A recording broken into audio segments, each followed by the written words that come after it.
Salam sejahtera untuk kita semua, saya Cindy Claudia Derby, dan saat ini saya akan membahas salah satu teori yang dikemukakan oleh David Ricardo, yaitu teori nilai kerja. Dalam teori ini, David Ricardo mengemukakan bahwa nilai tukar ditentukan oleh ongkos yang diperlukan untuk menghasilkan barang tersebut. Ongkos yang dimaksud oleh Ricardo yaitu barang mentah dan upah kerja. Jika perusahaan menentukan harga atau menetapkan harga barang lebih tinggi dibandingkan biaya ongkos produksi, maka dalam jangka pendek perusahaan akan menikmati keuntungan ekonomi. Sedangkan dalam jangka panjang, dengan adanya keuntungan ekonomi yang diterima oleh perusahaan tadi, akan mengundang perusahaan-perusahaan baru masuk ke dalam pasar, sehingga menyebabkan adanya penambahan produksi yang menyebabkan adanya kelebihan penawaran. Jika penawaran lebih banyak dibandingkan dengan permintaan, tentu akan menyebabkan harga mengalami penurunan.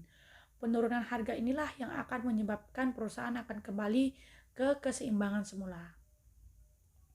Dan jika teori Ricardo ini kita hubungkan dengan keadaan di masa modern saat ini, ongkos yang dikeluarkan perusahaan tidak hanya bahan mentah dan upah kerja saja, melainkan adanya teknologi, biaya sewa, serta biaya retribusi yang masuk ke dalam biaya ongkos juga.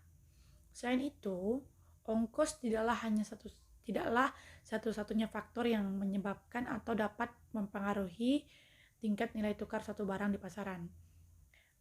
Jumlah barang dan tingkat kesulitan dalam mendapatkan barang tersebut juga akan mempengaruhi nilai jual suatu barang atau satu benda di pasaran.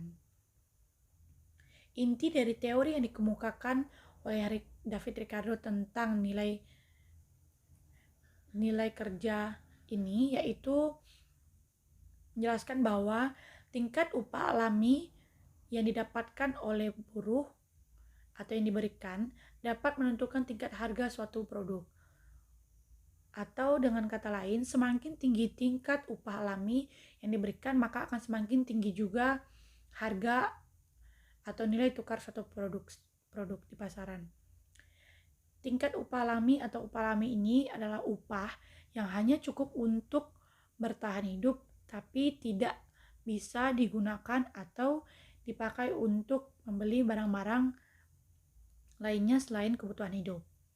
Nah, itu tadi adalah teori yang saya jelaskan tentang nilai kerja yang dikemukakan oleh David Ricardo. Kurangnya saya mohon maaf, jika ada salah-salah kata saya juga mohon maaf. Terima kasih dan salam sejahtera untuk kita semua.